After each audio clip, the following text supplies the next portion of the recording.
네, 제3절 철도시설 관리권 등입니다. 여기서는 이제 2005년도 이후로 이제 철도청이 없어지면서 운영 부분과 시설 부분으로 기반 시설 부분으로 나뉘어지게 됩니다. 그러면서 여기서는 그 시설 부분과 관련해서 시설을 관리하고 이용자로부터 사용료를 징수할 수 있는 권리, 그것을 이제 철도시설 관리권이라고 하는데 그에 대한 내용을 담고 있다고 보시면 됩니다.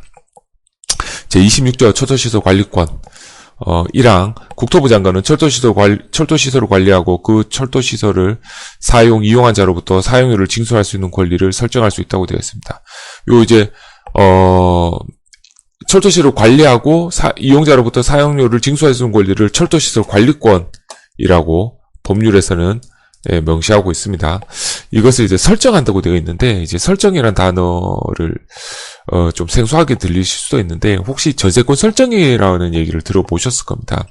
우리가 이제 전세를 만약 들어가게 되면, 물론 이제 전세에 들어가는 날 동사무소에 내가 전입했다고 신고하면 확정일자를 받긴 하죠. 하지만 그거에 더해서 내 전세금을 보호하기 위해서 정부에서 관리하고 있는 공부에 내 이름을 등재할 수 있습니다. 그건 이제 절차가 필요한 서류하고 있어서 법무사를 통해서 보통 이걸 등재를 하는데, 그걸 전세권 설정이라고 얘기를 하거든요. 철도시설 관리권 설정도 내가 이런 철도시설 관리권을 가지고 이 시설을 관리하고 있고 이용자로부터 사용료를 징수할 수 있다는 걸 정부에서 관리하고 있는 공부에 등재하는 것을 철도시설 관리권을 설정한다라고 얘기하는 것입니다. 2항 철도시설 관리권을 설정받은 자는 대통령령에 따라 국토부 장관에게 등록하고 등록사항 변경 시에도 동일하다고 되어 있습니다. 예, 요거는 이제 철도시설 이 관리권 등록령이라고 그에 따라서 하게 되는데, 내용을 보면 이렇게 철도시설 관리권 등록령이 있습니다. 여기 보면 철도시설 관리권 등록부가 있는데, 등록부가 보면 표제부, 갑구, 을구 이렇게 이제 나눠진다고 되어 있고요. 갑구에는 철도시설 관리권에 관한 사항, 을구에는 저당권에 관한 사항이라고 명시가 되어 있습니다. 이렇게 우리가 이제 부동산 등기부 등본을 보면 앞에 표제부가 있고 다음 갑구, 을구가 있죠. 그래서 그에 따라서 이제 권리에 관한 사항, 소유권에 관한 사항을 등재하게 되는데, 부동산 이제 등기부 등본하고 좀 비슷하게 이런 소유권에 관한 사항, 그리고, 권리에 관한 사항이 명시되어 있다고 보시면 될 것 같습니다. 다음 27조 철도시설 관리권의 성질입니다. 철도시설 관리권은 물권으로 이 법에 특별한 규정이 있는 경우를 제외하고는 민법 중 부동산에 관한 규정을 준용한다고 되어 있습니다. 일단 물권이라고 되어 있습니다. 이제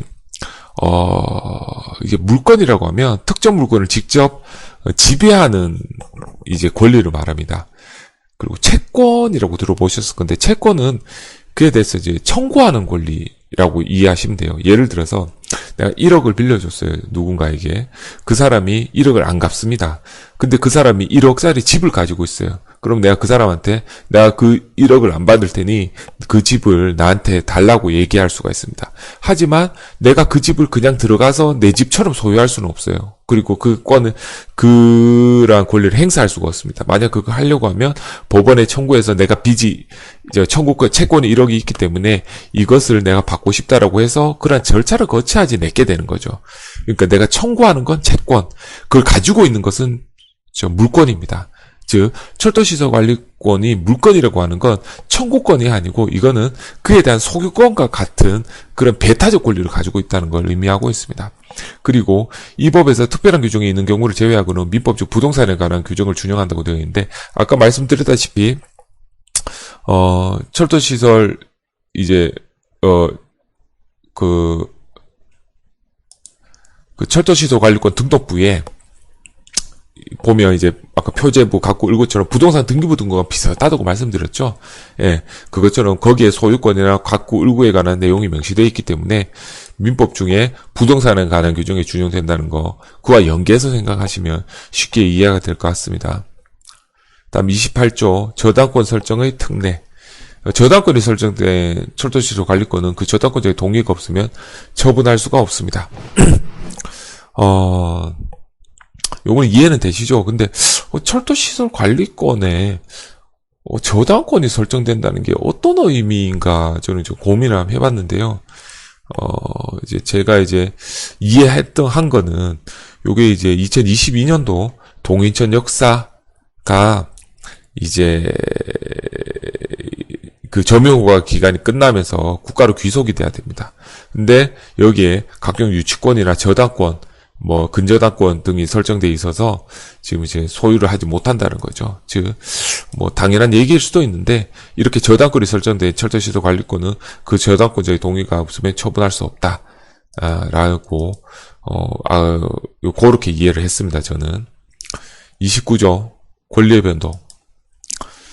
네, 29조 권리의 변동은 철도시설 관리권 또는 저당권의 설정, 변경, 소멸 및 처분의 제한은 국토부에 비치하는 철도시설 관리권 등록부에 등록함으로써 효력이 발생한다고 되어 있습니다.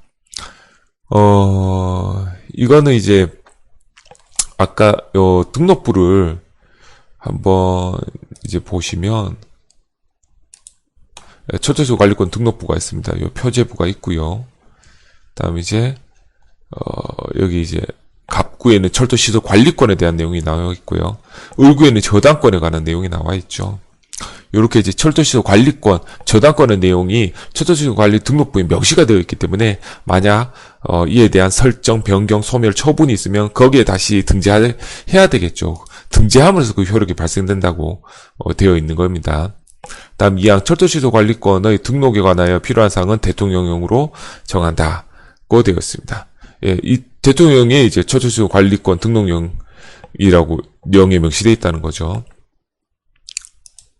다음 30조 철도시설 관리대장입니다. 철도시설 관리대장은 철도시설을 관리하는 자는 철도시설 관리대장을 작성 비치해야 된다. 그리고 철도시설 관리대장의 작성 비치 및 기재사항에 필요한 사항은 국토부령으로 정한다고 되어 있습니다.